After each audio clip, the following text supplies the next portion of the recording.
Я буду говорити англійською мовою. Англійська в нас вже стає другою офіційною мовою в країні. На слайдах будете бачити багато інформації і побачите, як далеко Захід знаходиться від піку свободи. І я використовував дані від Світового банку та інших багатьох джерел, і ви побачите, що перед нами зараз вибір. Це дуже складний вибір. Ми не говоримо про Чехію зразка 90-го року, там було все очевидно між Заходом і Заходом. А зараз ви побачите дещо інше, і самі зможете зробити висновок.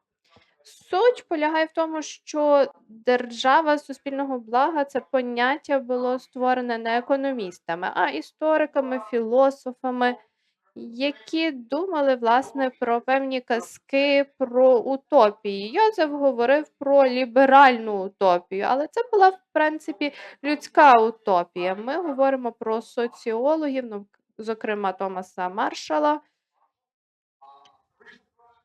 Він був аристократом, дуже багатою людиною, і певним чином він став соціалістом, і це також людина, яка відповідальна за перерозподіл. Маємо також Річарда Тітмуса. Це та людина, яка долучилась до рядів тих, хто говорив про розширення поняття welfare state. І на початку ХХ століття вони, власне, говорили про дуже привабливі модні речі, соціальна відповідальність. Далі говорили про гуманістичні цінності, клас, соціальний клас, статус, соціальний статус. Тобто вони були хорошими піарниками для свого часу, говорили про престиж, позицію, роль, соціальні права. Також вони говорили про економічний добробут. Тобто у вас на столі є хліб з маслом, чи це щось більше? Тобто тут ми вже переходимо у вимір суб'єктивних інтерпретацій різних стандартів, які відрізнялися від стандартів, які існували у попередні часи. Ну і тут ми говоримо також про те, як можна ділитися соціальними надбаннями чи спадщиною. Є способи робити це у справедливий спосіб чи ні? Далі говоримо про шведських соціологів та економістів. Альва Мірдал це фактично Альва Мірдал і Гунар Мірдал це Е, подружжя, де обоє отримали Нобелівську премію. Вони були соціалістами, марксистами, і вони разом із Хаєком у 74-му році отримали Нобелівську премію. Вони не любили, власне, австрійську школу економіки. Вони вважали, що це не дуже науково базована була школа. Ці люди говорили про розвиток, і вони розробляли різноманітні політики та моделі, які дозволяли відійти від марксизму, ленінізму та різних тоталітарних режимів. Тобто протягом останніх 70 років оці теорії перетворилися на реальність, і зараз можемо подивитися, якою є ця реальність. Якщо ми говоримо про внесок німців, то це Карл Маркс, Отто фон Бісмарк. Вони говорили про класову боротьбу, соціальну справедливість, експлуатацію, історичний детермінізм, державний соціалізм, соціальну власність, здоров'я. Тобто, бачите, що тут маємо нещасні випадки, страхування. Тобто зараз ми живемо вже в цій реальності, де ми говоримо про ці поняття, а теорії про це були створені 100 років тому. І бачимо, куди ми вже прийшли, тому що хороші наміри деколи приводять нас до пекла. І, власне, поняття потреби, соціальні потреби і права людей сьогодні вже мають міжнародний вимір. Тобто ми говоримо не про національний, а міжнародний або радше глобальний рівень, і тут ми маємо мати і глобальний уряд. Це має бути ООН, це якісь форуми в Давосі та інші. А як на це реагував Людвіг фон Мізес? Він давав відповіді вже багато років тому, так, звичайно, говорив про інтервенціонізм. Він говорив про те, що якщо дотримуватись політики інтервенціонізму, то вона зрештою призведе до абсурду. Я не знаю про жодного підприємця чи жодного громадянина України, які дотримуються всіх законів.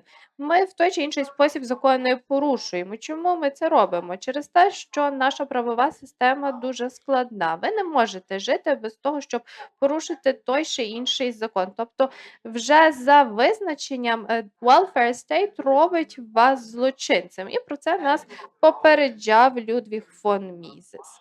Далі ми говоримо про заборону, про втручання з боку держави. І щойно ви випускаєте цього джина із пляшки, його дуже складно буде запхати назад, тому що ми тут говоримо не про якусь казку. Якщо ми говоримо про припущення економістів неокласичної школи та їх концепцій, то ми побачимо, як за 70 років оці поняття про утопію і про казки вийшли у вимір науки. Так, звичайно, ми маємо дітей, і ми читаємо нашим дітям казки, і знаєте, що діти зазвичай вірять у казки. Але якщо там буде якийсь присмак науки, то ця казочка вже буде відрізнятися. Тому для тих всіх, хто вивчав економіку, для вас ці поняття будуть знайомими. Homo economicus. Чому ми вчимо взагалі про Франкенштейна? Франкенштейн не справжній. Ми маємо вчити щось, що існує. Ми не повинні вчити речі про якісь уявні поняття, про те, що живе у нашій підсвідомості. Провали на ринку. Тобто тут ми маємо говорити про провали. Ми говоримо про те, що, можливо, не завжди любові вдається перемагати. Так, ну, любов це просто почуття, це не щось таке, що приймає рішення, або якісь суспільні товари. Про що ми тут говоримо? Безкоштовна освіта, безкоштовні медичні послуги, безкоштовні поштові послуги. Так, от Володимир, наприклад, надає поштові послуги. Так, якщо це хороша послуга, то давайте її націоналізуємо. Так, ну це ж просто наша уява, якісь зовнішні чинники. Ідеальна конкуренція, вона руйнує, в принципі, ідею конкуренції. Яким чином можна регулювати нашу діяльність на основі певних мінімальних показників? Тут ж ми говоримо про цілковиту утопію. Будь-який підручник, який ви в Україні прочитаєте, в Вашингтоні чи в Лондонській школі економіки, мають оці всі поняття, але це пастка. Загальний баланс це взагалі утопія. Чи знаходимося ми в стані цього загального балансу, як його досягти? І ми можемо тут говорити про математиків та фізиків, які нам запропонують різноманітні моделі того, як можна досягти цього балансу. Потрібно збільшити витрати на 2% від ВВП, наприклад. Але якщо ми будемо використовувати таку методологію, то це кінець, і нам не вдасться вийти з цієї пастки. Нейтральність грошей. Знову ж таки, я від багатьох людей, які працюють в Національному банку України, говорив про це поняття. Так, вони говорять про певну ліквідність, але це абсурд, це небезпека. І це йде всупереч логіці економічного розвитку. Але якщо ви будете використовувати ці поняття, то хто першим в Україні отримає гроші? Чи це будуть бідні люди, чи це будуть люди з інвалідністю, це будуть сім'ї з багатьма дітьми, чи це будуть сироти? Ні, це буде 5 головних банків, це будуть ті, хто першими отримують гроші. Отже, гроші не є нейтральними. Тобто, фактично, таким чином уряд користається із економічної неграмотності людей. Далі ми говоримо про нейтральність і м'якість уряду. Про це говорити не будемо. Природа бізнес-циклу. Тут йдеться про якусь жадібність людей, конкретних людей маємо цю жадібність контролювати, і для цього ми маємо різні механізми. Але якщо ми зрозуміємо, як працює бізнес-цикл, з чого він побудований, бачимо, як це описували, наприклад, в австрійській школі, то будемо мати певні рішення. Ну і Повна зайнятість. Що це означає? 70%, 80% – це якісь штучні показники, яких не існує в житті. В цьому полягає основна проблема. Ну, я не хочу працювати, наприклад, через різні причини. І в тоталітарній Білорусі є закон, який змушує вас працювати, інакше вам потрібно буде втричі більше платити за комунальні послуги. І в цьому полягає проблема. Це найнебезпечніші книжки 20-21 століття. Маємо тут загальну теорію найму та грошей і економіка Семюелса 1984 року. Ну і далі ми говоримо фактично про таку коробочку Пандори. Коли ми починаємо розуміти, в чому полягає ця утопія, то починаємо собі ставити ці запитання. Які послуги є соціальними? Що таке бідність? Що таке потребуюча людина? Що таке багата людина, бо її потрібно обкласти податками? Якщо це мільярдер, чи повинен він платити 10% податків чи 90%? Що таке справедливий розподіл національного багатства? Тобто, чи 10% найбагатших людей мають володіти всім багатством, чи 90% бідніших людей? Пам'ятаєте, рік тому, коли Міністерство оборони України заборонило виготовлення зброї для отримання прибутків, і це паралізувало фактично оборонну галузь? Чи наші Міністерство оборони та Міністерство економіки є настільки необізнаними в питаннях економіки, тому що тут ми говоримо про національну безпеку. Далі ми говоримо про зацікавлені сторони, ми говоримо про бюджет, ми говоримо про сталість у майбутньому. Ну, уявіть собі про тих, хто народиться у 2100 році. Хто ці люди? Хто буде їх представляти у суді чи в будь-яких інших установах? Це актуальні питання, якщо ви справді хочете серйозно сприймати цю модель серйозно. Ну, а далі переходимо до пояснень, чому поняття welfare state працює в Чехії, Сполучених Штатах, Німеччині, тому що є певні запобіжники, які дозволяють нам мінімізувати ризики розширення такого типу держави. І тут ми маємо собі ставити такі питання. А в Україні є хоча б один такий запобіжник для того, щоб запобігти токсичним наслідкам розширення welfare state. Чи маємо ми надійну культуру свободи? Так, меми. Культура свободи – це не про те, що свобода – це наша релігія. Freedom. Тут ми говоримо про реалізацію принципів у розробленні політику, законодавстві, у бізнесі щодо тих людей, які створюють добробут. Якщо ми говоримо про культуру і знову ж таки подивимось на якісь конкретні способи виміряти ці показники. В Україні Україна на 132 місці щодо економічної свободи. Тобто це фактично конкретні шкали, які дозволяють нам щось виміряти. Далі. Якщо ми говоримо про українських політиків, хто з політиків останнім часом виступав за свободу? Так, ця людина прийшла до влади і далі за 5 років показники економічної свободи підвищились. Тобто це є якісь конкретні вимірювані чинники, якісь ключові чинники ефективності. Далі, це децентралізоване прийняття рішень. Це означає прийняття рішень на місцевому рівні. Чи маємо ми рішення, які приймаються місцевою владою? Тут ми говоримо про суддю, про прокурора, про поліцейських. Чи мають вони ці повноваження? Чи мають вони цю владу? Ні. Фактично, в нас немає децентралізованого прийняття рішень. Далі, гальмівна сорочка на уряд. Немає значення, хто при владі. Але якщо людина порушує закон, то її автоматично усувають від влади. Інфляція. Якщо інфляція досягає певного високого рівня, то людину усувають від влади. Якщо ви порушуєте закон в сфері дефіциту бюджету чи витрат з державного бюджету, тобто, якщо в нас є оце вікно можливостей обирати тих політиків, які будуть за ліберальний ринок із економічною свободою, то в нас буде оце вікно можливостей десь рік чи менше навіть року. А так люди будуть кричати: нам потрібен Зеленський, Янукович, Лукашенко, називатимуть різні прізвища. Для того, щоб попередити таке явище, оцей відкат, в нас має бути така гальмівна сорочка.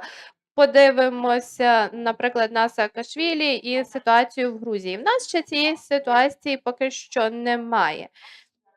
Далі в нас має бути капітал, який базується на ринку, і має певна бути структура зайнятості. В нас немає зараз такої структури, яка функціонує за принципами вільного ринку. Як можна щось налаштувати, якщо воно не природнє? Це було створено штучним способом, пострадянськими людьми, представниками цієї системи, представниками металургійної галузі та олігархами. Олігархи мають дуже багато влади, вони можуть дискримінувати інших людей. Ми живемо в цій реальності. Для того, щоб мати вільний ринок, для того, щоб мати структуру капіталу, яка є ринковою, нам потрібна лібералізація ринку, і нам потрібно перейти до природного стану речей, але в нас цього немає поки що. Високий рівень економічної та фінансової грамотності. Цього в нас теж немає. І якщо опитати 100 українських парламентарів щодо базових економічних понять, то більшість із них виявляться соціалістами, а не лібералами. Ну і далі, відсутність конфлікту інтересів. Всього цього в Україні немає. Так, у Швеції, в Чехії, Сполучених Штатах деякі з цих речей є, і вони добре працюють. І саме соціалістам їх важко знищити. Потрібно 3-4 десятки років на те, щоб перейти на повну соціалізацію, так як зараз відбувається у Франції чи Італії. Ви можете подивитися на таблицю із динамікою різних макроекономічних показників і те, як вони змінювалися за останніх 30-40 років. Вільний ринок та welfare state – це фактично такі паттерни, які були створені урядом для розподілу і подальшої ерозії індивідуальної свободи та вибору. Ми тут бачимо сповільнення економічного зростання та вищий ризик стагнації та криз.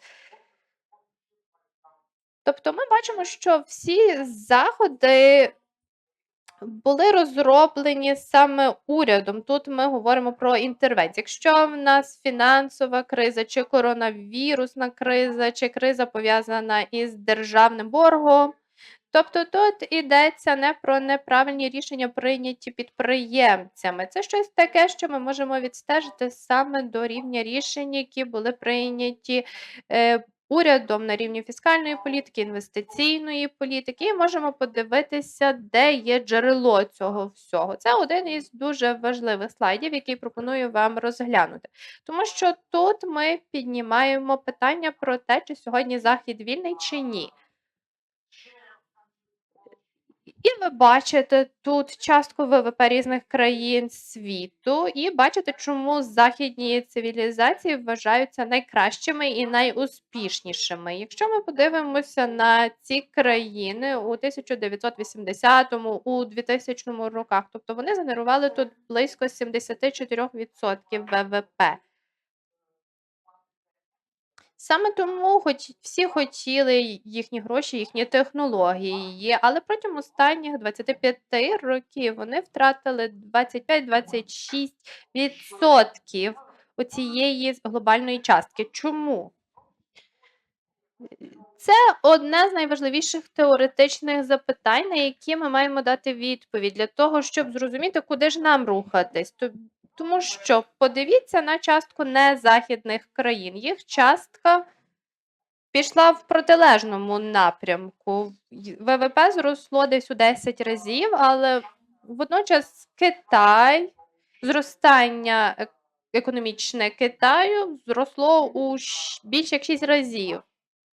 І бачимо, що навіть Росія, порівняно з тим, якою вона була у 90-му році, всередині 90-х років зросла в економічному сенсі. Тобто в них там є певний вільний економічний капіталізм. Тут не йдеться про наслідки тоталітарного режиму. Тобто вони фактично змогли оптимізувати свої регуляторні та податкові витрати. На Заході податки і регуляторні витрати настільки високі, що багатонаціональні компанії просто переїхали до Китаю, Туреччини, В'єтнаму, Малайзії, Індонезії, тому що таким чином вони могли залишатись конкурентоспроможними на глобальному ринку. Офшори створили фактично як такі безпечні гавані для того, щоб багаті могли платити менші податки. Крім того, офшори – це також відповідь міжнародного бізнесу. Це їх спосіб залишатись конкурентоспроможними. Так створені були глобальні ланцюги вартості. І фактично це є наслідок політики інтервенціонізму в рамках поняття welfare state. І маємо тут ще один наслідок. Якщо Захід так швидко слабшає, то чому ми маємо дбати про їх політику безпеки? Чому нам потрібно дбати про НАТО? Чому ми взагалі маємо їх слухати? Тому що маємо Китай, Бразилію, Росію. Маємо оцих поганців, маємо оцю вісь зла, які володіють близько 40% глобального ВВП. Тобто це такий побічний ефект імплементації поняття welfare state протягом довгого часу. Левіатан вже підняв свою голову, тобто ми випустили цього джина із пляшки.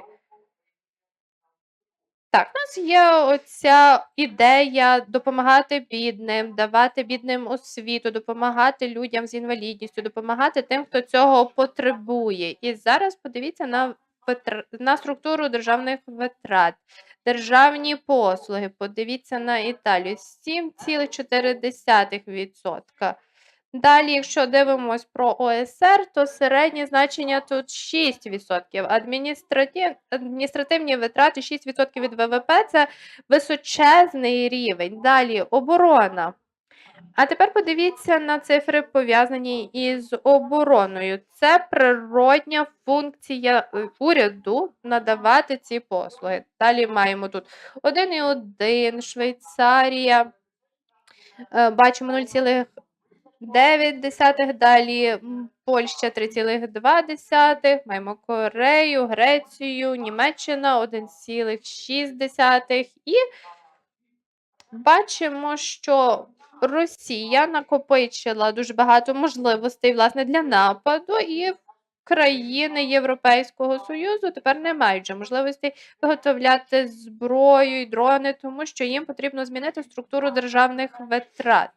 Так, подивіться на захист довкілля. В деяких країнах частка витрат із ВВП на цю сферу вища, ніж частка саме оборонного сектору.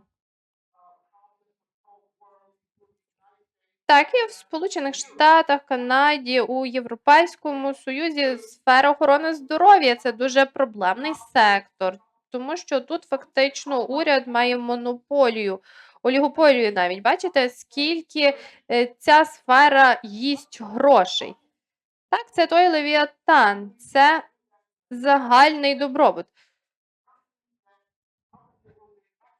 Це, напевно, щось таке, що стане каталізатором змін. Як зараз відбувається у Сполучених Штатах. Вони не можуть погодитись, наскільки їм потрібно скоротити витрати на Medicare, на соцзахист. І без цього вони не зможуть рухатись вперед.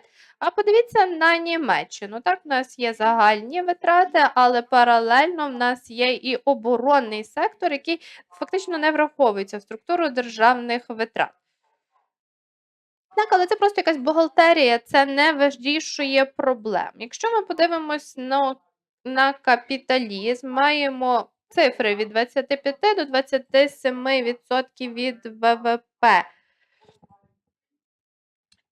Це статистика по країнах ОСР. Тобто Йосиф говорив, що це така напівситуація рабства для країни. Так, ми тут говоримо про Захід.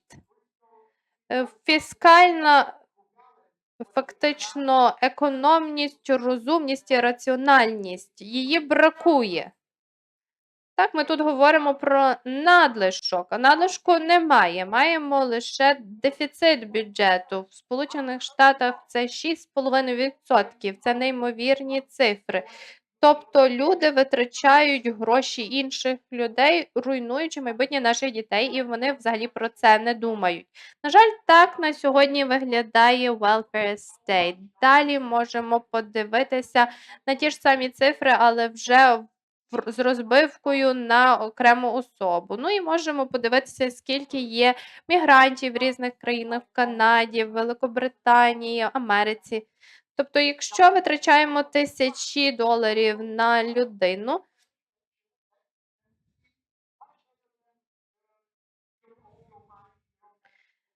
то, напевно, ви можете краще прожити в цій країні, а не в себе вдома. Це і пояснює таку велику міграцію. І це може бути одним із головних понять для України, однією із проблем для України, як повернути мільйони українців назад додому.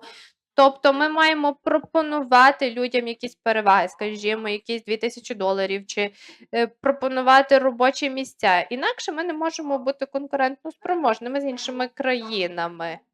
Далі державні закупівлі.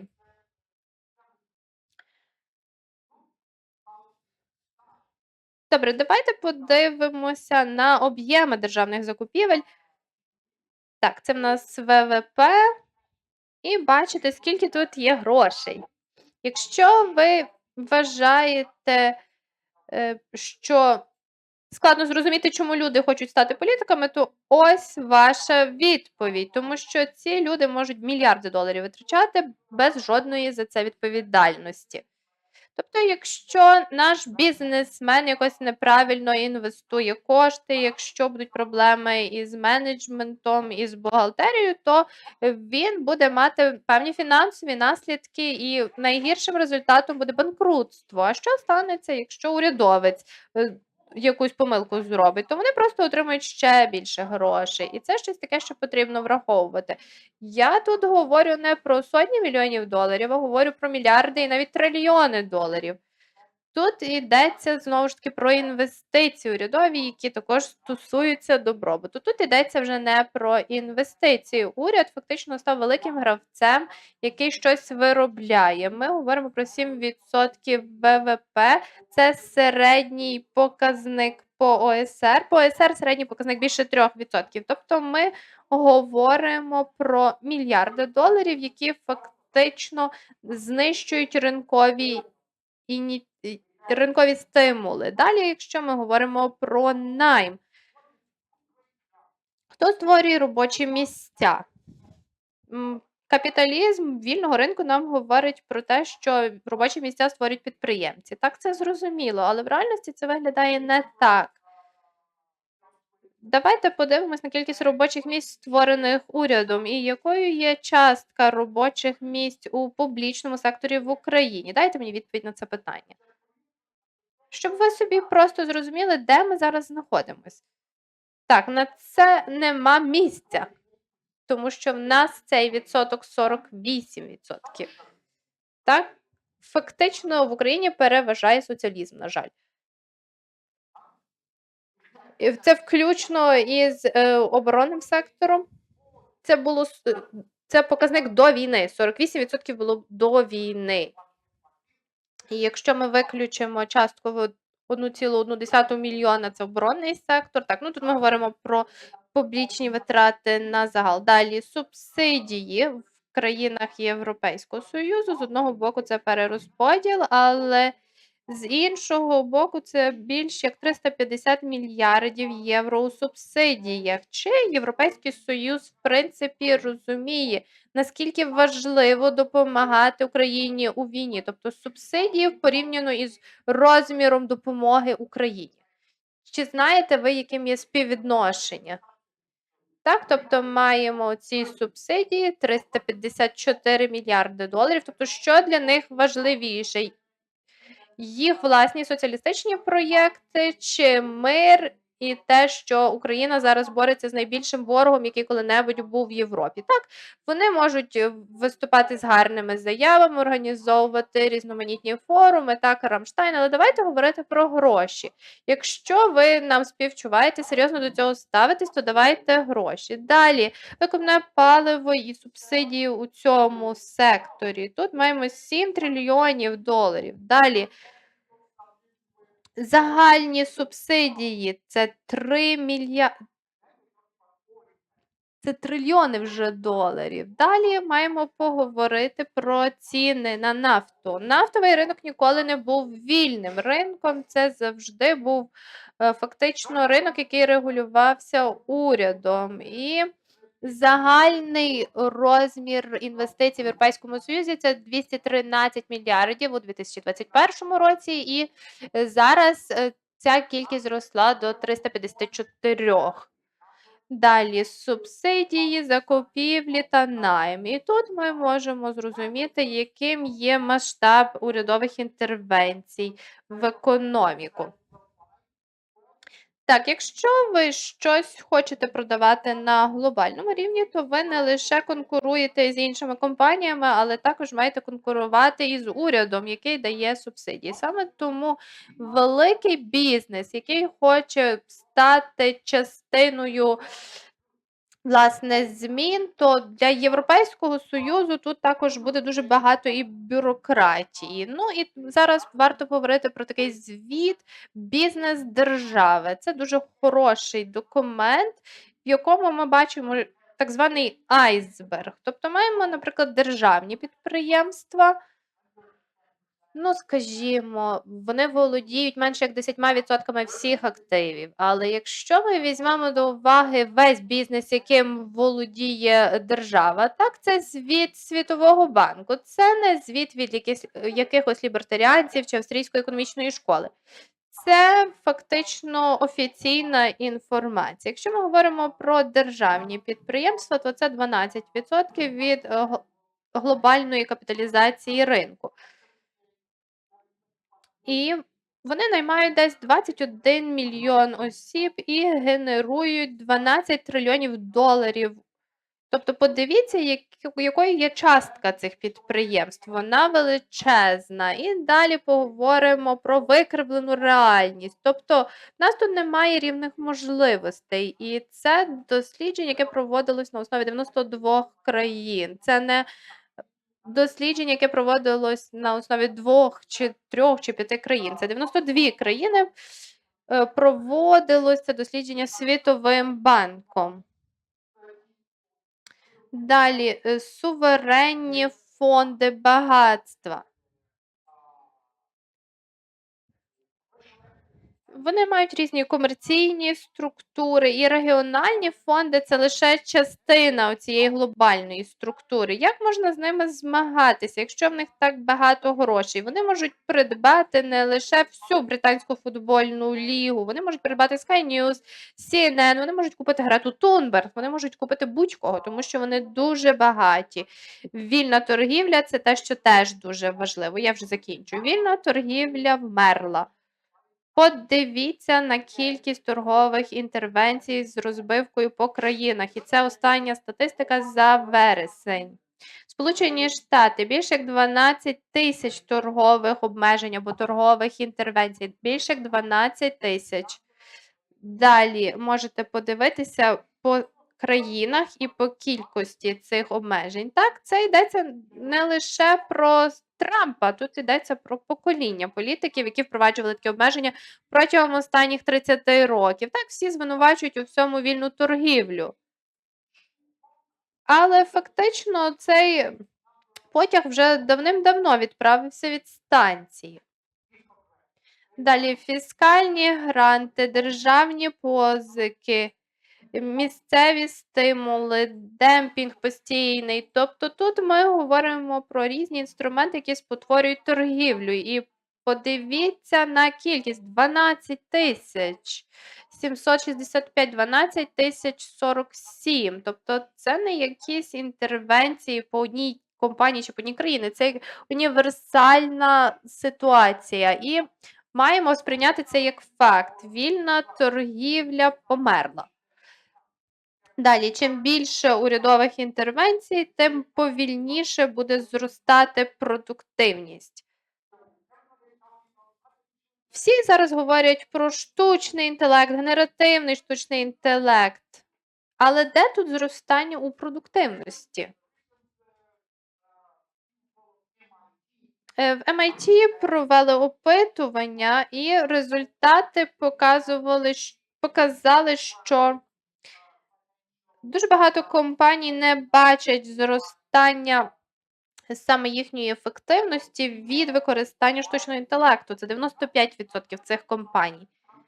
Я тут не говорю про якісь приватні ініціативи. Якщо у вас є гроші, можете інвестувати їх як хочете. Але якщо український уряд скаже щось на зразок, давайте зробимо щось, щоб підтримати штучний інтелект, які створені Маталухою, Гетьманцем чи Марченко.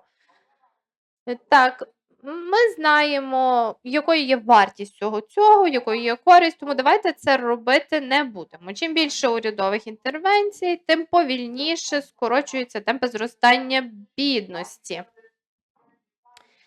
Сьогодні ми маємо цілю $25, якщо раніше вона була $2,5. Тобто ми тут говоримо про те, що потрібно міняти заходи, потрібно міняти ключові показники ефективності для урядів. І вони повинні і самі це робити. Тобто уряд, цей левіатан, він нас лякає, він нам показує, що скоро настане кінець світу.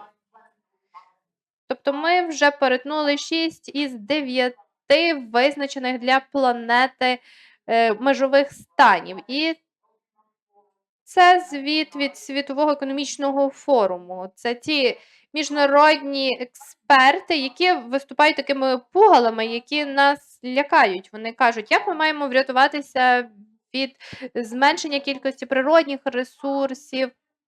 Так, вони, можливо, не наводять дуже багато наукових фактів, але ми віримо всьому тому, що вони говорять. І далі поговоримо про переваги технології з одного боку, і також маємо говорити про свободу та приватність з іншого. Так, сьогодні є більше загроз для контролю над свободою людей та вибором, який ми приймаємо. Тобто тут ми вже говоримо про якогось цифрового левіатана, ми маємо електронну валюту. Тобто електронна валюта – це той спосіб, який зменшує нашу економічну приватність. Я тут не говорю про біткоін, я говорю про централізацію того, про що придумали люди, блокчейн і так далі. Тобто Рональд Рейган був правим. Уряд – це не рішення нашим проблемам, а уряд – це наша проблема. І знову ж таки опитування країн ОСР, з якими проблемами стикаються люди в розвинених країнах. Інфляція. Так, Світовий банк. Чи маємо ми фінансову стабільність? Ні, маємо бідність. Друга проблема – злочинність. Як щодо безпеки, яку нам має гарантувати уряд, тому що він володіє трильйонами доларів. Чому Україна повинна взагалі дотримуватися цієї моделі welfare state? Далі, причини для занепокоєння щодо фінансів домогосподарств, тому що маємо жінок, які, наприклад, в сім'ї занепокоєні фінансовою ситуацією. Це не виглядає як добробут, це не виглядає як сталий безпечний вибір для України. Саме тому пострадянська перехідна країна в поєднанні із welfare state – це фактично той Левіатан. На жаль, у нас немає часу більш детально це обговорювати, але дякую вам за вашу увагу. І Мізес каже, що уряд не може зробити людину багатшою, але може зробити її біднішою. І на цьому кінець моєї лекції. Дякую.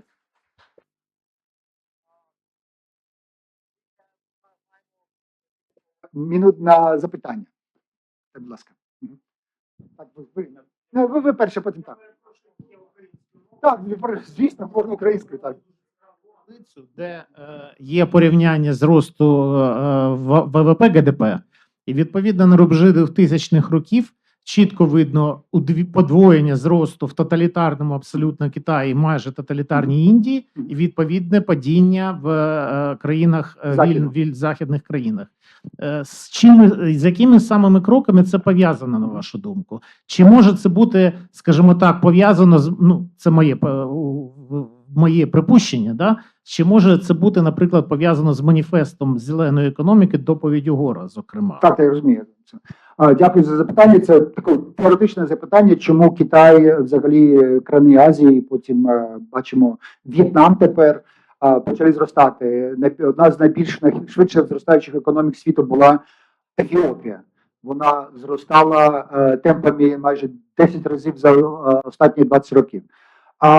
Коли я казав про регуляторне навантаження економіки на Заходу, плюс податкове навантаження, вони зробили умови для цього, щоб капітал, який шукає оптимізацію своїх ланцюжків цінності, шукав місця. І Китай створив насамперед 14 свободних економічних зон, тепер їх там майже 3 тисячі, 4 тисячі. Тому що це не тільки, це не про mainland China, це на стандартні умови праці, так? Це більше до капіталізму, того свободного ринкового, котрий він як пятно, як зона, в якої радикально інші умови праці для капіталу, насамперед для замежного капіталу. Чому це Китай зробив? Тому що Китай сказав, ми не маємо капіталу, немає матеріальних активів, не маємо патентів, технологій, нам потрібно заманити цих людей. І вони заманили, європейців заманили, американців заманили, а потім сказали, добре, thank you, 600 мільярдів доларів скрали інтелектуальної вартості. Сказали, вони так, звісно, вміють копіювати технології, і це вони робили. Тому що це зростання Китаю, зростання Індії, це не тільки тому, що вони для всіх країн зробили. Так? Вони зробили такі окремі території, де можна було працювати на засадах свободного ринку. Так як в Україні тепер. Дія – це не стандартне законодавство України, так? Або, наприклад, створюється 100 технопарків. Технопарків може, або закон про ветеранів. І там є список 15 пільг, які уряд або місцева влади будуть роздавати для цього, щоб капітал до них прийшов. І потім ми можемо казати, хто створив це? Держава, завдяки тому, що вона welfare state, така інтервенціоністка, так? Або завдяки тому, що ми маємо радикально іншу дерегуляцію в цих зонах, які є джерелом економічного зростання. Так що тоталітарний світ, як і Рашка тепер, так? Вона навчилася цьому, як треба зростати. Але це не робить їх ліберальними, це робить їх попросту розумними тоталітарними, розумним злом. Це добре, коли дурень і зло, так? Це він сам себе буде перешкоджати жити. А коли це таке розумне зло, так? Це воно значно більш небезпечне. Це, як ми казали також, рашистський бізнес, він дуже добре працює в середовищі, коли можна купити будь-яку схему, використовувати електронні платежі. І це треба розуміти, що це світ не black and white, так? І в одній країні може бути і такі заповідники цього капіталізму, завдяки чому країна зростає, а це використовується ідеологами, пропагандистами для цього, щоб показати, капіталізм не працює, а ось ми, дивіться, авторитарна модель, Китай, це наш диво, і тому треба рухатися в тому керунку. Так, і ж там питання було. I have a question about the oil subsidies. Can we reduce use and production of plastics by canceling oil subsidies? How it will affect global market? Дуже добре запитання стосовно пластику. Чи можемо це ліквідація субсидій на нафту, чи буде допровадити до поменшення пластику? Це знову це інтервенціонізм такого калібру, такого масштабу, що ми не знаємо, які будуть наслідки. Я думаю, що коли не буде субсидій для нафти, я думаю, що нафта буде коштувати там 30-40 доларів за барели, і це буде радикально інша конкуренція, тому що я не знаю ні одного ринку, де б цей ринок не контролювався на вхід і на вихід. Це абсолютно там стільки держави, що ми не знаємо, як буде виглядати світ, хто буде робити попит на нафту, на хімічні різні елементи, після цього, як це буде, держави там не буде. Що, дивіться, 7 трильйонів, пластик також, витворці пластика зелених технологій, також вони отримували багато субсидій. І тепер, коли ми кажемо про Америка сказала, ні, бо більше цього робити не будемо, а Європейський Союз сказав, ні, ми ще будемо протягувати.